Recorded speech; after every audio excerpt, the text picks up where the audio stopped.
할렐루야. 어제도 잘 지내셨죠?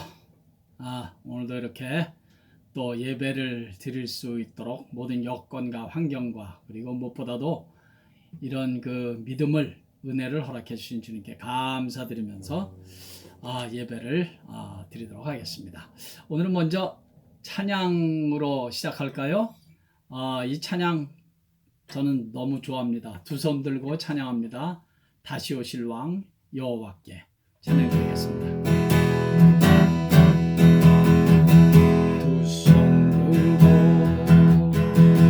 찬양합니다. 다시 오실 왕 여호와께 오직 주만 나를 다스리네.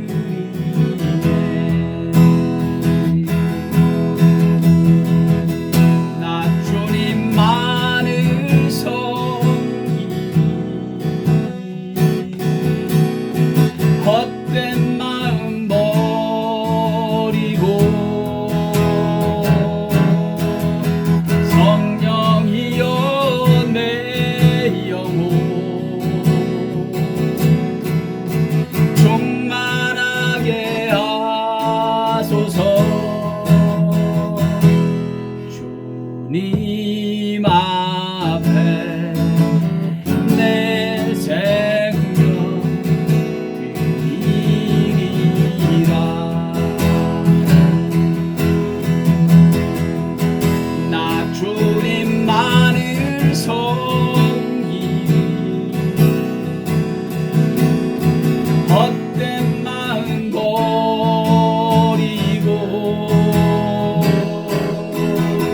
성령이여 내 영혼 충만하게 하소서. 주님 앞에 내 생명 드리라.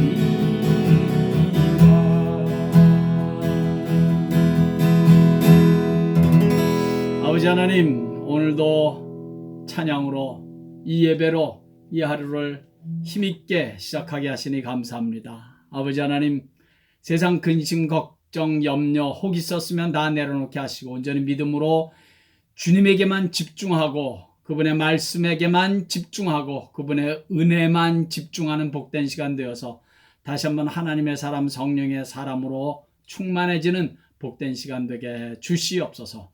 예배 시종으로 온전히 우리 주님께만 의탁드리며 예수님의 귀하신 이름으로 감사하며 기도하옵나이다. 아멘. 하나님의 말씀은 사도행전 6장 1절에서 6절까지 1절에서 6절까지 읽겠습니다. 사도행전 6장 1절에서 6절. 사도행전 6장 1절에서 6절 시작. 그때 제자가 더 많아졌는데 헬라파 유대인들이 자기의 과부들이 매일의 구제에 빠짐으로 히브리파 사람을 원망하니 12사도가 모든 제자를 불러 이르되 우리가 하나님의 말씀을 제쳐놓고 접대를 일삼는 것이 마땅하지 아니하니 형제들아 너희 가운데서 성령과 지혜가 충만하여 칭찬받는 사람 7을 택하라. 우리가 이 일을 그들에게 맡기고 우리는 오로지 기도하는 일과 말씀 사역에 힘쓰리라 하니 온 무리가 이 말을 기뻐하여 믿음과 성령이 충만한 사람 스데반과 또 빌립과 브로고로와 니가노르와 디몬과 바메니아와 유대교에 입교했던 안디옥 사람 니골라를 택하여 사도 앞에 세우니 사도들이 기도하고 그들에게 안수하니라. 아멘. 그 이름이 참 이름 읽기가 쉽지 않습니다. 그 전부 다 헬라어 이름인데 참 그렇습니다. 여러분 우리가 신앙생활을 하다 보면 교회 생활을 하다 보면 이런저런 크고 작은 문제들을 만나게 됩니다. 특별히 교우 관계, 이런 인간 관계에 있어서도 그래서 갈등을 얼마든지 만날 수 있고, 또 교회를 섬기다 보면 어떤 의견 차이로 인해서 갈등이 얼마든지 생길 수가 있습니다. 이제 어리석은 자나 성숙하지 못한 자는 이런 갈등 자체가 없기를 기대합니다. 그래서 갈등 없는 교회를 찾아 철새처럼 이리저리 돌아다니기도 합니다마는, 그러나 이 땅에는 그런 교회는 없고 그런 인간관계는 없습니다. 다 부족한 사람들의 모임에서 문제로 인한 갈등은 항상 잠재하고 있는 거지요. 중요한 것은 이런 갈등과 문제가 발생했을 때 그것을 어떻게 해결하느냐, 어떻게 대처를 하는가, 그것이 중요한 문제일 것입니다. 이렇게 초대 예루살렘 교회도 문제가 발생하자 사도들은 모든 교인들을 다 불러 모았습니다. 2절 말씀 오늘 그렇게 돼 있죠. 12사도가 모든 제자들을 불러 이르되 우리가 하나님의 말씀을 제쳐놓고 접대를 일삼는 것이 마땅하지 아니하니. 접대라는 말 약간 좀 이상해요. 이전 성경에는 공궤를 일삼는 것이라고 했고, 또 제가 보는 NLT 영어 성경에는 푸드 프로그램이라 그랬습니다. 그러니까 음식을 나눠주고 음식으로 구제하고는 그런 그 교회 프로그램, 그렇게 번역됐습니다. 그러니까 사도들의 말은 사도들이 음식 나눠주는 거, 그런 것까지 신경을 쓰면 너무 많은 일과 시간과 그런 것이 이렇게 분산이 되니까 그건 집사님들을 뽑아서 그 일을 맡기자는 겁니다. 그리고 우리 사도들은 말씀 전하는 일과 기도하는 일에 더욱더 집중하자는 것입니다. 한마디로 교회를 분담해서 하자는 거지요. 어떻게 분담하느냐? 사도들은 기도하고 말씀을 전하는 일을 하고, 집사님들은 구제 및 교인들의 사정을 살피는 일을 하자는 것입니다. 참으로 지혜 있는 제안 아닙니까? 저는 이 지혜가 기도하는 사도들을 위시해서 예루살렘 교회의 온 교인들이 한 마음으로 기도한 것에 대한 하나님의 응답이라고 그렇게 믿습니다. 그건 그냥 우연히 이런 지혜가 나온 것이 아니라 이 기도의 응답으로 하나님께서 주신 지혜인 것입니다.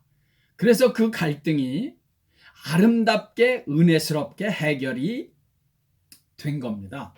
사실 큰 문제가 될 수도 있어요. 그런데 아주 지혜롭게 잘 문제가 해결이 됐습니다. 그러므로 여러분, 교회는 그렇게 기도가 이끌어가야 합니다.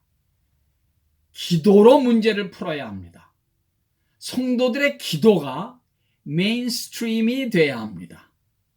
지금은 우리가 다 함께 모여서 참 이렇게 기도할 수 없는 그런 형편이 돼서 참으로 안타까운 일이지만, 흩어져 있는 그 여러분들의 자리에서 우리 성도들 모두 한 사람 한 사람이 기도로 하나 되어야 합니다. 그것이 교회를 주도해 나가는 메인스트림, 주된 흐름이 돼야 하는 것입니다. 기도가 메인스트림이 돼야 돼요.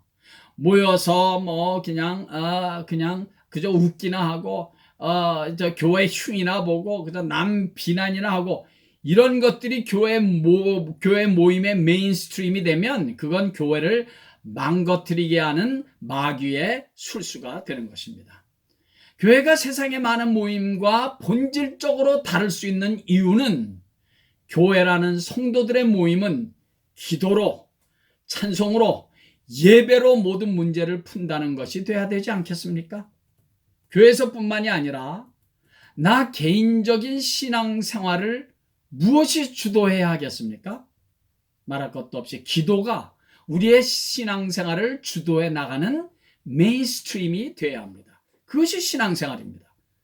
성도 여러분, 오늘날 여러분들의 신앙생활을 주도해 나가는 것은 무엇입니까? 무엇에 주도를 당하고 계십니까? 한숨이나 원망이나 불평이 되지 않게 하십시오. 자포자기나 낙심, 불안, 근심, 걱정이 되지 않게 하십시오. 기도하는 자만이 누리는 평안함과 때로는 보이게 때로는 보이지 않게 인도하시는 하나님의 손길은 쉬지 않고 기도하는 주의 백성들을 통해서 나타나는 것입니다. 초대 예루살렘 교회는 그렇게 전혀 기도하기를 힘썼던 사도들과 온 교인들이 있었기 때문에 이런 갈등의 위기를 지혜롭게 멋있게 잘 극복해 나갈 수 있었다는 사실을 우리 절대로 놓치면 안 됩니다.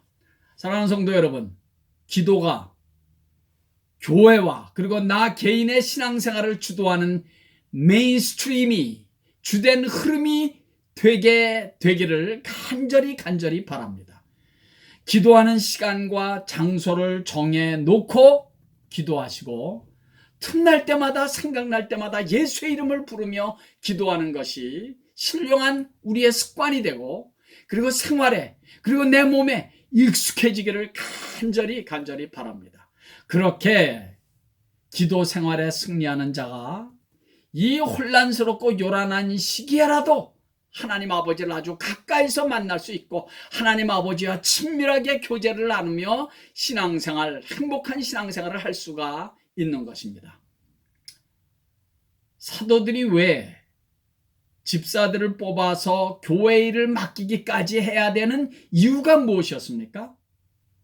기도와 말씀 전하는 일이 사도들의 메인스트림이 되기 위함이었습니다. 다른 이유는 없어요. 우리는 기도하고 말씀 전하는 것을 전무하리라. 무슨 말입니까? 그것이 사도들의 메인 미니스트리, 메인 사역이라는 것입니다. 그것이 사도들의 메인 잡이라는 거예요. 우리는 그거에 전무하겠다. 3절 말씀 다시 한번 보겠습니다. 형제들아, 너희 가운데서 성령과 지혜가 충만하여 칭찬받는 사람 7을 택하라. 우리가 이 일을 그들에게 맡기고. 사도들은 그래서 오늘날로 말하면 소위 안수 집사님을 뽑은 것입니다. 이것은 오늘날의 서리 집사와는 좀 다르죠.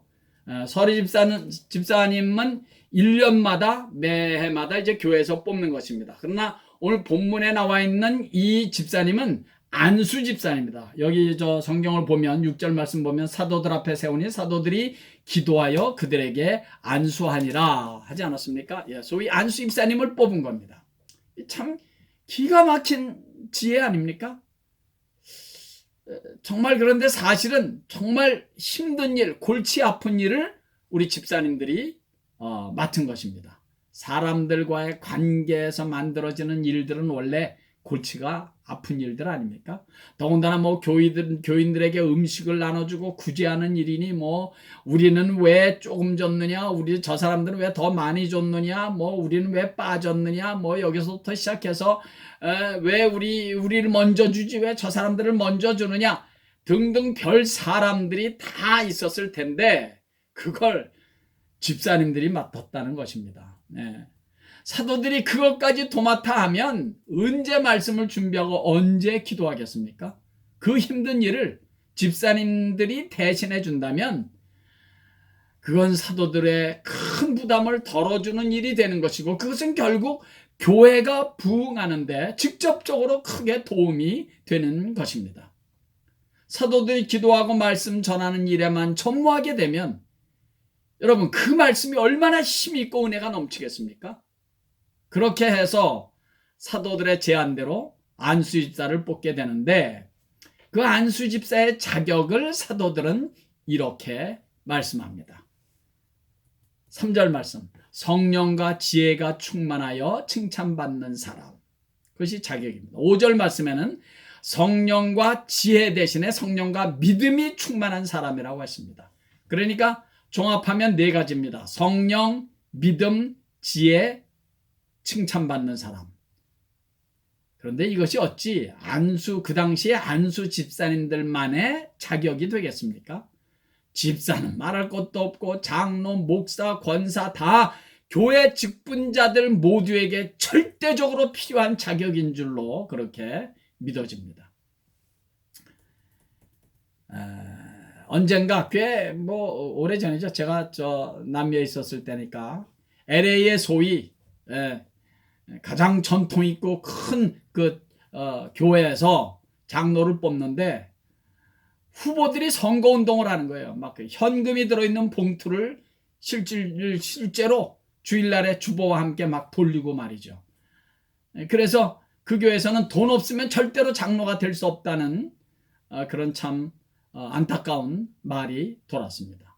또 뭐 장로 장립식을 할 때는 교회에 뭔가를 뭐 크게 좀 해야 되고 말이죠. 물론 자진해서 하면야 누가 말리겠습니까? 그러나 그것을 놓고 목사와 타협을 한답니다. 그리고 더 한심한 것은 목사에게도 촌지가 들어갑니다. 그러니까 세상과 전혀 다르지 않은 거죠. 물론 다 그렇지 않을 것입니다. 근데 그런 교회가 있었다는 사실 하나만으로 참 가슴 아픕니다.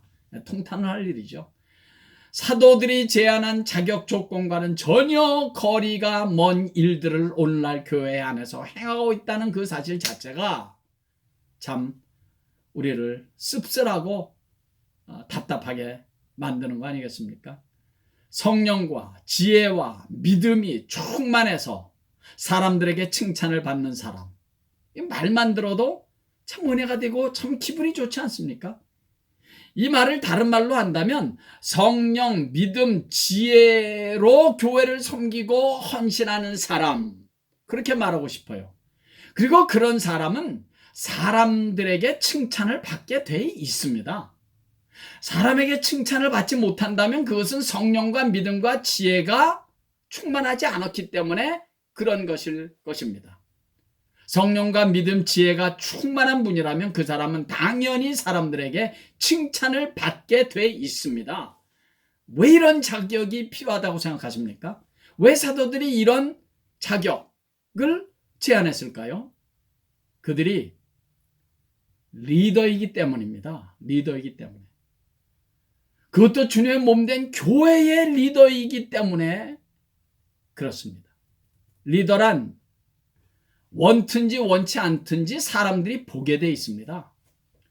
사람들의 시선을 받게 돼 있다고요.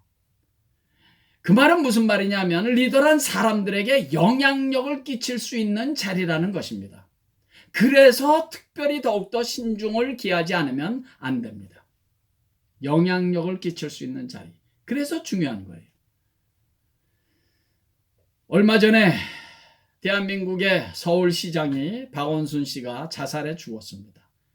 오죽하면 자살해 죽었겠습니까? 참으로 안타까운 일이 아닐 수 없습니다.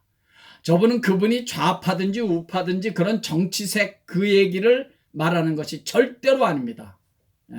제가 안타까운 것은 대한민국의 수도 서울의 시장이면 영향력이 있는 사람입니다. 차기 대선 주자로까지 물망에 올랐다고 하더라고요. 그런 사람이 자살을 하면 그 영향이 얼마나 큰 줄 아십니까? 오래전에 노무현 전 대통령이 자살해 죽었습니다. 말할 것도 없이 안타까운 일이었습니다. 그분은 특히 노동자들을 위해서 노동자 편에서 많은 수고를 한 사람이라는 것에 대해서 저는 그분을 정말 존경합니다. 그런데 그런 분이 자살했습니다. 여러분 그거 아십니까? 노무현 대통령이 자살한 이후로 대한민국의 자살률이 35%나 증가됐다는 사실 아십니까? 저렇게 훌륭한 대통령, 저렇게 내가 존경하는 대통령도 자살을 하는데 나도 살기 힘든데 그를 따라가자. 나도 해야지. 한마디로 그렇게 된 거예요. 그 귀한 생명들이 말입니다. 그런 의미에서 노무현, 박원순 이 사람들은 큰 실패를 한 사람들이고 인류의 대한민국 국민들에게 큰 죄를 진 사람들입니다. 두 번 다시 그런 사람들이 생겨서는 안 됩니다. 리더인 사람은 함부로 그렇게 살아서는 안 되는 거예요. 왜냐하면 영향력을 끼치는 위치에 있었기 때문입니다. 리더인 사람은 함부로 절대로 자살해서는 안 됩니다. 영향력을 끼칠 수 있기 때문이에요. 그것도 한나라의 대통령이었던 사람이 서울이라는 대도시의 시장이었던 사람이 자살을 하면 도대체 그 국민들, 특히 그를 따르며 존경하던 젊은이들은 어쩌라는 말이에요 도대체. 그 귀한 목숨들을 허무하게 의미 없게 스스로 포기한다는 것이 얼마나 원통하고 안타까운 일인지 모릅니다.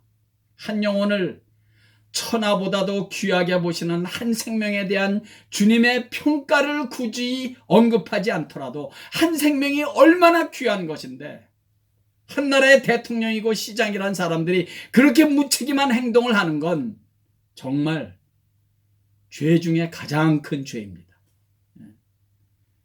그 사람들이 예수를 믿어서 구원을 받았느냐 구원을 받지 못했느냐 이것을 떠나서 저는 하는 얘기입니다. 예. 그건 나중 문제예요. 영향력을 끼칠 수 있는 자리에 있는 사람들이 그렇게 무책임한 행동을 하면 도대체 국민들은 어쩌란 말입니까? 그를 따라서 자살한 사람들은 도대체 어떻게 할 거예요? 어떻게? 그 생명들을 도대체 어떻게 하겠다는 거예요? 저는 그게 너무 이게 가슴이 아픕니다. 네. 우리가 잘 아는 대로 리더십이란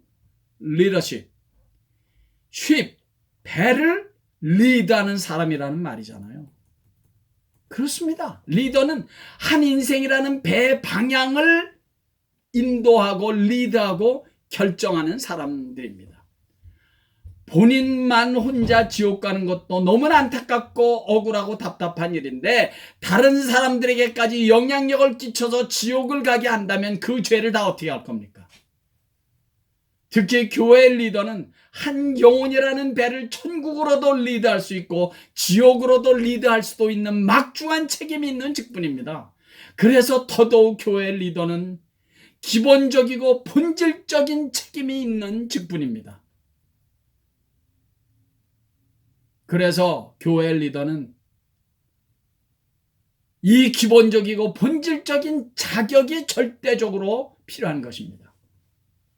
여러분, 목사가 불륜을 저질렀다 하면 그 목사 한 사람으로 끝납니까? 목사도 하는데 나도 하고 이 악한 영향력을 자꾸 끼치게 되는 거죠. 저는 요즘 이런 생각을 많이 합니다. 목사가 굉장한 선한 일, 유별나게 참 칭찬받을 만한 일, 많은 사람들에게 정말 좋은 굉장한 일은 못해도 그냥 보통 사람만 됐으면 좋겠다는 생각이 들어요. 그냥 아주 지극히 정상적인, 지극히 노멀하고 ordinary people이 됐으면 좋겠다. 보통 사람의 수준만이라도 살면 일단 주님의 영광을 가리는 일은 없을 텐데. 그런 생각이 참 듭니다. 그런데 이 목사라는 직분을 가진 사람들이 교회 돈을 횡령하고 그것도 한두 푼이 아니잖아요. 수억, 수십억, 수백억을 횡령하고 불륜을 저지르고 성추행, 성폭행의 시비에 목사들의 이름들이 거론되고 세습을 하고 세상의 방식과 별로 다른 것이 없으니 이런 이 세상이 우리 교회와 성도들을 어떤 시선으로 바라보겠습니까? 이러니 말이죠. 어떤 시선으로 바라보겠냐고요. 우리 교회와 목사들과 성도들을. 그야말로 더릴룩이지요. 정말 우리들한테 더릴룩 하는 거예요. 아주 더러운 눈으로 바라보는 것입니다. 더러운 무슨 벌레나 곤충 보듯이. 성령과 믿음과 지혜가 충만해서 주위에 있는 사람들에게 칭찬받는 사람. 그래서 절대적으로 이 자격이 필요한 요즘이라는 생각이 듭니다. 먼저 교회 직분자들은 구원의 확신이 있는 사람들이어야 합니다. 단순히 도덕적인 윤리적인 착한 사람 이거는 그냥 기본이고요. 먼저 교회 직분자들은 구원의 확신이 있는 사람이어야 합니다. 그래서 구원받은 자만이 누리는 구원의 즐거움, 구원의 기쁨, 감사가 있는 사람이어야 합니다. 구원의 확신도 없는 사람이 교회 직분을 맡아서 도대체 뭐 하자는 거예요? 무슨 세상의 동창회도 아니고. 물과 성령으로 거듭난 경험, 예수의 십자가의 보혈로 죄 용서함을 받았다는 죄 용서함에 대한 감격이 있는 사람이 돼야 되지 않겠습니까? 이건 옵션이 아니에요. 이건 리콰이어먼트예요. 이건 옵션이 아니죠. 구원의 확신도 없고 죄 용서함에 감격도 없는 사람들에게 안수 직분을 주는 목사들은 그건 더 한심한 사람들이지요. 구원의 확신도 없고 죄 용서함에 감격도 없는 사람들을 교회에 그런 사람들이 교회 일을 할 때 인간적인 열심만을 가지고 일을 하게 됩니다. 사람들의 눈치만을 보면서 일을 하게 되는 건 뭐 자연스러운 일이겠죠. 물론 믿음은 약하지만 그렇게 시작해서 일하기 시작하면서 은혜도 받고 교회의 귀한 일꾼이 훗날에 되는 경우도 없지는 않습니다. 그러나 전혀 흔치는 않습니다. 인간적인 열심은 결코 오래가지 못합니다.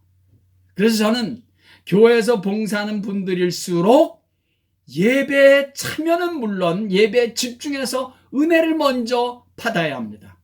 말씀의 은혜를 받을 줄 알고 찬양에 먼저 은혜를 받을 줄 알고 그 은혜의 힘으로 교회를 봉사하고 섬겨야 합니다. 그래야 그 사람의 섬김과 그 사람의 봉사가 은혜가 되고 많은 사람들에게 칭찬을 받게 되고 하나님께 영광이 되는 거죠. 교회 봉사는 열심히 하는데 예배 드릴 때는 예배 드리지 않고 막 산만해서 괜히 예배 시간에 혼자 이리저리 바쁘게 다니고 그런 사람은 언젠가는 교회에 큰 해가 됩니다. 교회 직분자, 교회의 거룩한 일을 맡은 분들은 먼저 예배에 집중하고 먼저 예배를 통해서 은혜 받을 줄 알아야 돼요. 예배에 진지해야 합니다. 안타까운 것은 예배에는 집중하지 못하는데 예배에는 은혜 받지 못하는데 교회 일에만 열심인 것을 믿음이 좋은 것이라고 생각한다는 것입니다. 전혀 그렇지 않습니다. 그거는 큰 착각입니다. 예. 믿음과 성령의 사람은 먼저 예배의 사람이 돼야 합니다. 우리가 잘 아는 마리아와 마르다 보십시오. 마르다는 마리아가 자기 부엌일을 도와주지 않는다고 예수님에게 불평을 했습니다. 만약에 그냥 평범한 보통 때에 그랬다면 마르다의 불평을 이해할 수 있습니다. 불평할 만해요. 그런데 지금 예수님은 예배를 인도하고 계셨고 마리아는 예수님의 말씀을 열심히 들으며 은혜 받고 있지 않았습니까? 예배 시간이었기 때문에 예수님께서 불평하는 그 마르다에게 이런 말씀을 하신 것입니다. 얘야, 마리아는 좋은 편을 택하였으니 빼앗기지 아니하리라. 우리 다 같이 한번 따라해 볼까요? 마리아는 좋은 편을 택하였으니 빼앗기지 아니하리라. 예배 드리는 일은 결코 빼앗겨서도 안 되고 빼앗아도 안 됩니다. 교회와 한 개개인의 생명은 예배에 달려있기 때문에 그렇습니다. 예배 은혜 받지 못하면 그 영혼은 죽어가는 것입니다. 교회는 말씀을 통하여 찬양을 통하여 기도를 통하여 예배를 통하여 영혼을 살리는 이 땅 위의 유일한 기관이고 유일한 장소입니다. 마르다가 예수님의 식사를 준비해야 있기 때문에 부엌에서 분주하게 일하는 것도 잘하는 일이고 좋은 일이고 또 필요한 일입니다. 그러나 이 점을 놓치면 안 됩니다. 그때가 예배 시간이었다는 사실을 놓쳐서는 안 됩니다. 사도들이 안수집사의 자격으로 성령과 믿음과 지혜가 충만한 자를 제일 먼저 언급한 것은 바로 이런 이유 때문이었다는 사실입니다. 사랑하는 우리 성도 여러분, 이 예배를 접한 여러 성도 여러분, 남은 평생 예배에 생명을 걸고 예배를 통해서 부어주시는 성령과 믿음과 지혜가 충만한 우리 모두 되기를 예수의 이름으로 간절히 축원합니다. 할렐루야. 아버지 하나님,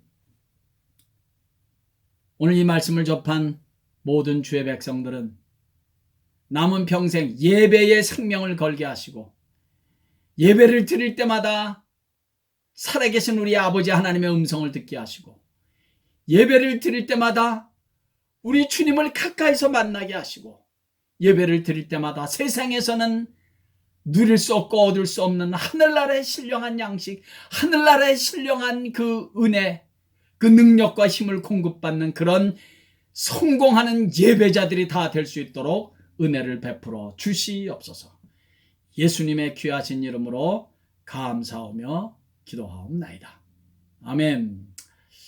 할렐루야. 예배를 마쳤습니다. 여러분들 다 아시겠지만 어제 우리 캘리포니아 주지사가 많은 그 장소를 셧다운 했습니다. 너무나 지금 확진자가 많아지니까 참 우리가 정말 우리 믿는 자들이 우리 교회들이 먼저 더욱더 열심히 기도를 해야 되는 그런 때입니다. 우리 오늘도 이제 이 예배를 동영상을 끄시고 나서 우리 옆에 계신 남편과 아내와 혹 누가 옆에 계시든지 함께 나라를 위해서 교회를 위해서 우리 기도하는 그런 시간 꼭 가지시기를 바라겠습니다. 할렐루야. 오늘도 예수님 때문에 행복한 하루 되시기를 바라겠습니다.